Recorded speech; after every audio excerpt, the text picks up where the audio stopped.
Mizmor LeDavid.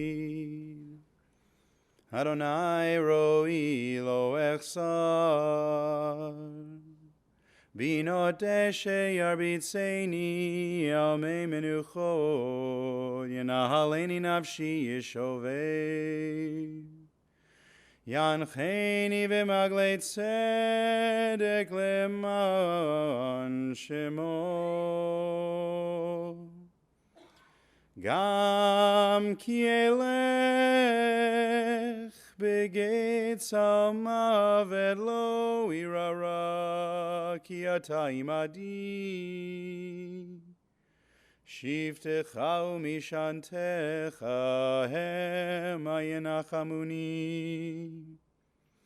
Taroch levanai shulchan neged sorerai. Dishanta v'shemen roshi. Kosi rivaya. Ach tov v'chesed yirdefuni kol yemei chayai. V'shavti beveit Adonai leorech yamim. A Psalm of David. Adonai, God is my shepherd, I shall not want. God makes me lie down in green pastures, leads me beside the still waters, and restores my soul. Guides me on the right path, for that is God's nature. Though I walk in the valley of the shadow of death, I fear no harm, for you are with me. Your rod and your staff, they comfort me. You prepare a banquet for me in the presence of my foes. You anoint my head with oil, my cup overflows. Surely goodness and loving kindness shall follow me all the days of my life, and I shall dwell in the house of God forever.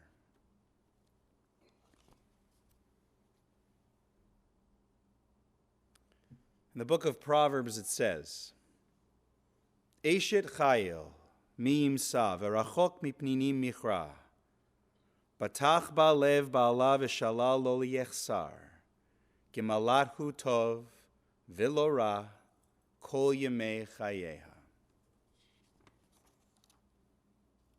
A woman of valor, a mother of generations. What a precious find. Her worth is far beyond rubies. She is precious in the gifts she's given her family. Her children have found trust and truth in these gifts. They follow in patterns she taught. She opens her hand to the needy, extends her hand to the poor. Robed in strength and splendor and dignity, she looks to the future cheerfully. She opens her mouth with wisdom. Her tongue is guided by kindness. We benefit and learn from her wisdom. She tends to the affairs of her household and never eats the bread of idleness. Her children come forward and bless her. Many women have done superbly, but you surpass them all. May she always be credited for the fruit of her labor and her achievements. Wherever people gather, her deeds speak her praise. May she live on in glory. Seems like these words were written for the woman we are here to honor, pay tribute, and say goodbye to today. Sara Weiss. In Hebrew, Sara bat Moshe ber umalka Leah, but to everyone, she was Sue, or Susie. Daughter, sister, wife, mother, Baba, aunt, in a bit of a loose use of the word, aunt, surrogate mother, friend. For over 30 years, at Talmud Torah and Joseph Walensky Collegiate, executive secretary, a lover of the beach, of cards and mahjong, an expert cook, someone who cared for others, a woman of valor, an Eshet Chayu. Sue passed away Wednesday evening, the 25th day of the Hebrew month of Iyar in the year 5779. She was 87 years old.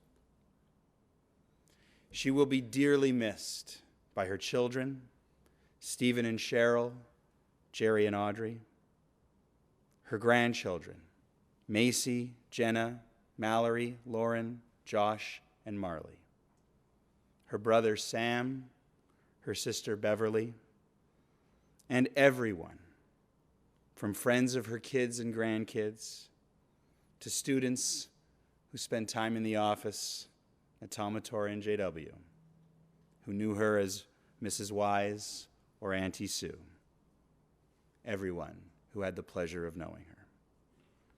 A woman who was all heart, who was born without the judgment gene, open-minded, fun, full of laughter and silliness with a trademark giggle, always smiling, even until the very end, who loved singing and dancing, had a great sense of humor, was adventurous, loved trying new things, like the time she went kayaking in Israel,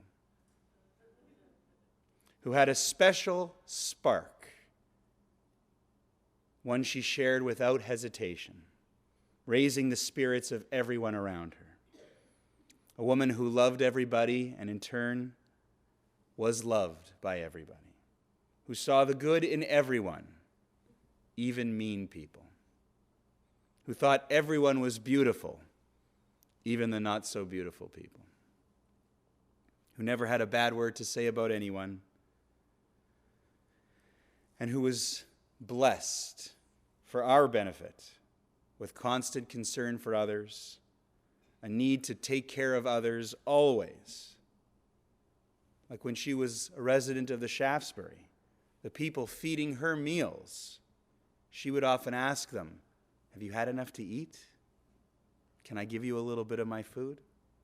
Someone who overgave, who sacrificed her life for others.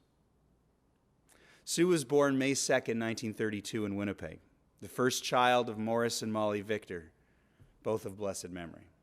Her parents were immigrants from Europe. Her father was a tailor. Her mother took care of the home, also infusing it with her spirit, her singing, and her own personal flair for comedy. Sue grew up in a home on Pritchard Avenue in the North End with her younger siblings, Sam and Bev, where Yiddish was spoken and Jewish identity was fostered, and where Sue's natural maternal instincts showed at a very early age. She was more than a protective sister. She was a second mother, her brother Sam remembers. He'd tell you she was just so good. I never had any problems with her ever. When Sue was just 13 years old, their mother Molly went on a trip to New York and took their younger sister with her, who was only about 5, leaving Sue in charge of running the house, cooking, cleaning, taking care of her dad and brother at age 13. A glimpse into the future. Sue went to Talmud Torah, then William White, later St. John's Tech. She kept up her Yiddish education through night classes at the Parrott Shul through to the end of grade 12. She was just a teenager when she met Jack Weiss, a Holocaust survivor, tormented by his adolescence, some of it spent in Auschwitz-Birkenau, who had immigrated to Canada with the help of the Canadian Jewish Congress and ended up in Winnipeg because a social worker on the train said, "Winnipeg's a good place to live." Like many other orphaned young men, when he arrived, he started spending time at the YMHA, and that was where he met Sue Victor. They were married June 4th, 1950. She was just 18. A marriage that lasted 61 years until Jack passed in 2012. He worked as a furrier, owned taxis, many other business ventures, including a famous ice cream store in the North End. She supported him through it all, especially with the emotional support she could offer through 61 years of marriage for a man tormented by his past. They lived in different homes throughout the North End, Burroughs, Smithfield, spent some time on Manitoba Avenue living with her parents when they had 2 small kids. Later, moved into Garden City, Buttercup, Primrose. Stephen was born in 1954. Jerry followed the next year in 1955.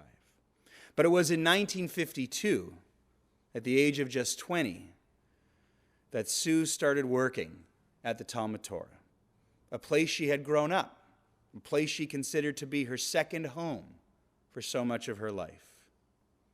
She became the executive secretary, and for the next 35 years, taking only a little bit of time off when her sons were born, became a legend in the halls of the building on Matheson. She was there when they opened. She started when the Talmud Torah was on Charles Street and moved in 1952 to Matheson.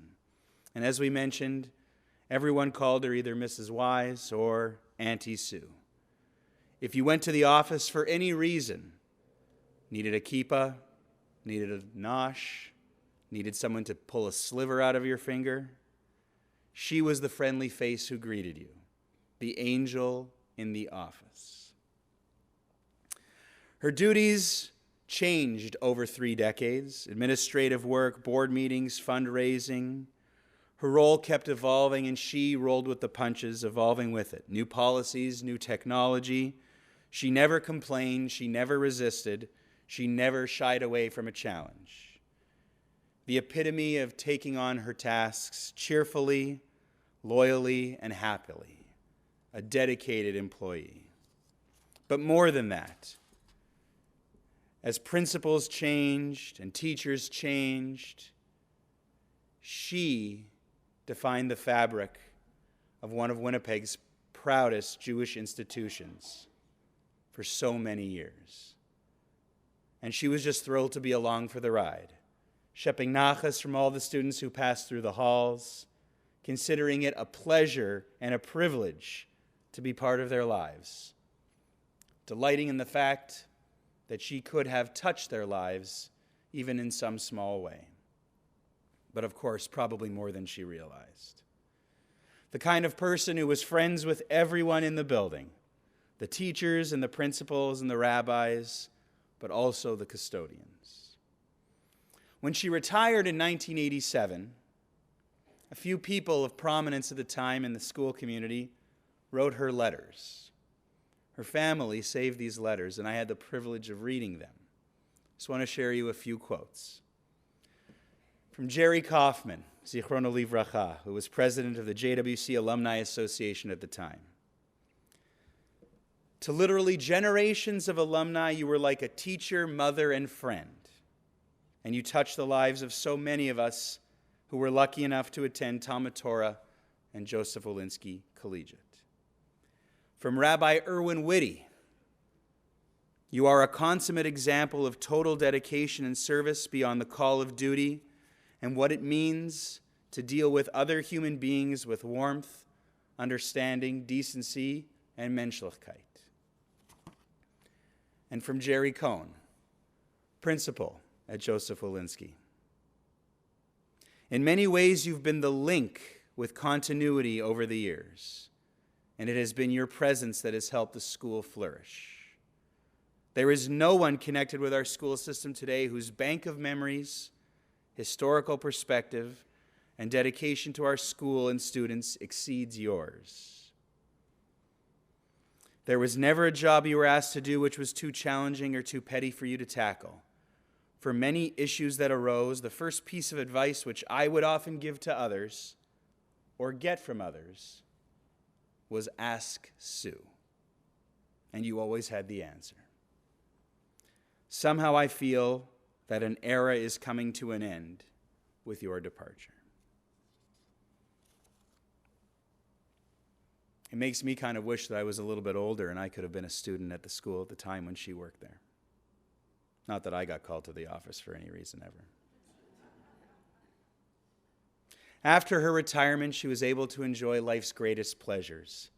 Time she would spend with her friends, playing cards, mahjong, going to movies, later in life gallivanting around Palm Springs, the frequent coffee dates at McDonald's, jaunts through the mall or Kildonan Park.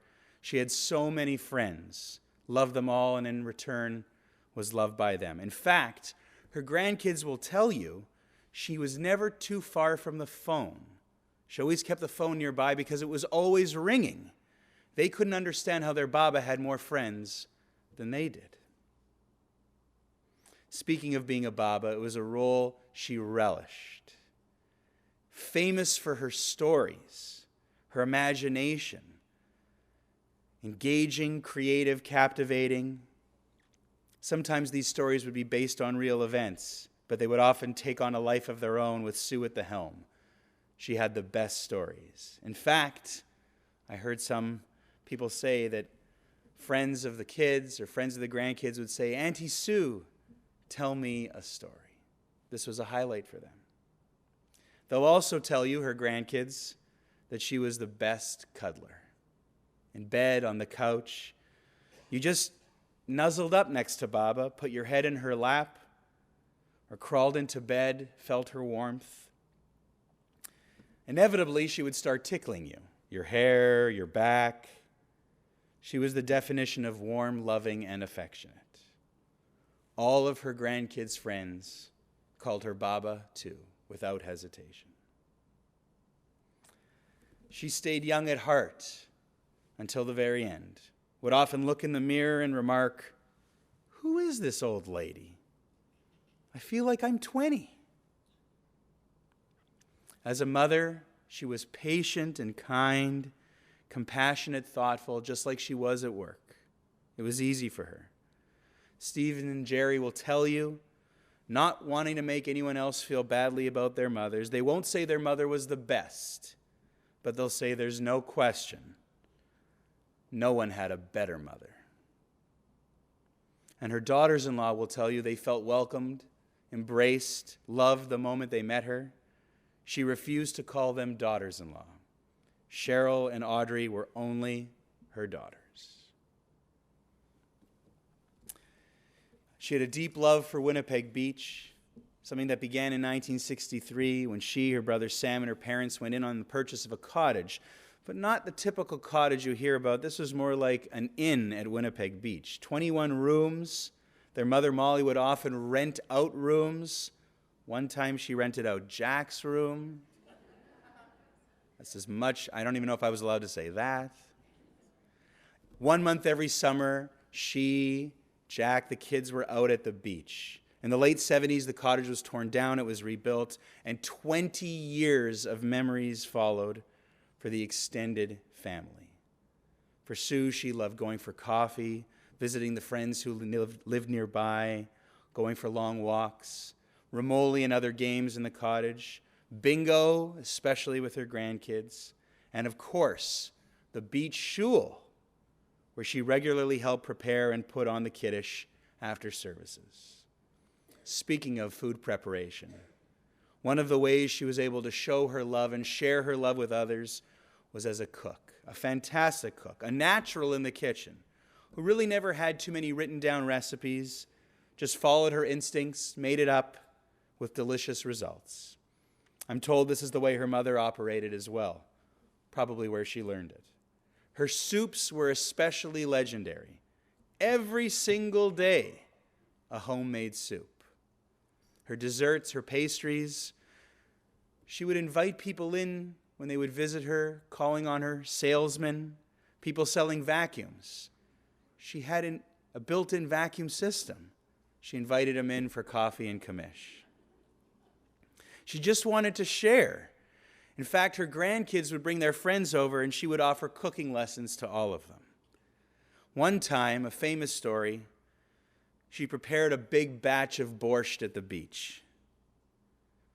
And then she needed to drive it into the city. So she's driving down the highway, huge pot of borscht between her legs. She gets in a car accident. The borscht goes everywhere. Police officer pulls up to the scene later, checks everything out. She's covered in this red liquid. He's terrified. We've got to get this woman an ambulance to the hospital. Don't worry, Sonny. It's just the borscht. Along the way, she picked up flavors, recipes, and languages. Hungarian, Polish, Ukrainian. A lover of learning, a lover of incorporating other people's culture into her own. Her family wanted me to especially thank her caregiver, Lisa, at the Simkin Center, an angel from heaven, whom Sue was very lucky to have had looking after her. She maintained an added quality to Sue's life. And it's fitting because Sue really was the ultimate caregiver. And even though she never went in English by her name, her given name, Sara, she very much embodies the spirit of the great Jewish matriarch, Sara, the ultimate mother, the mother of the entire people. According to one midrash, these are the rabbinic legends that fill in the blanks of the Torah. According to one midrash, after Isaac's birth, local busybodies doubted that Sarah, who was over 90 at the time, was actually nursing Isaac. As proof, she nursed all the local babies. Sounds like Sue Weiss.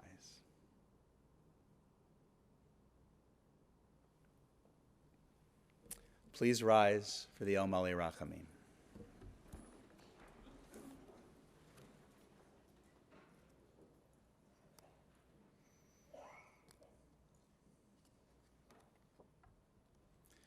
El Malei Rachamim,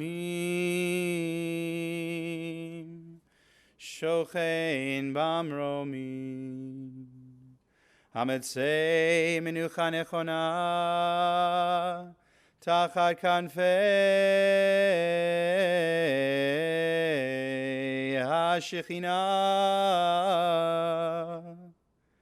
V'malor kedoshim uteorim, Kezoar arakia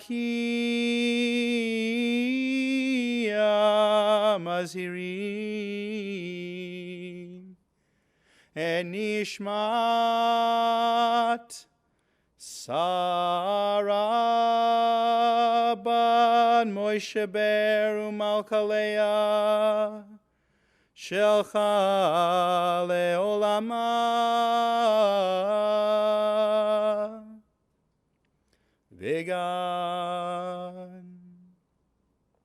Began Eden te menuchata, Anabal harachamim, Hastirea beseter kenafecha leolamim, Utzeror Bitzeror achaim enishmata, Adonai hu nachalata, V'tanuach v'shalom amishkava, v'nomar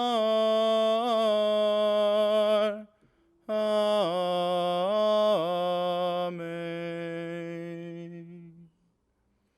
Exalted, compassionate God, grant infinite rest in your sheltering presence among the holy and the pure to the soul of Sara Sue Weiss, who has gone to her eternal home.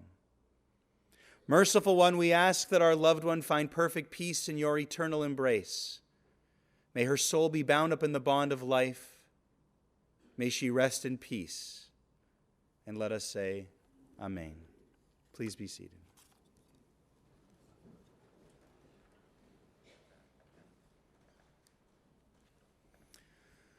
I want to take a moment now to thank all of you for coming this afternoon. It is considered such a high form of respect, a mitzvah,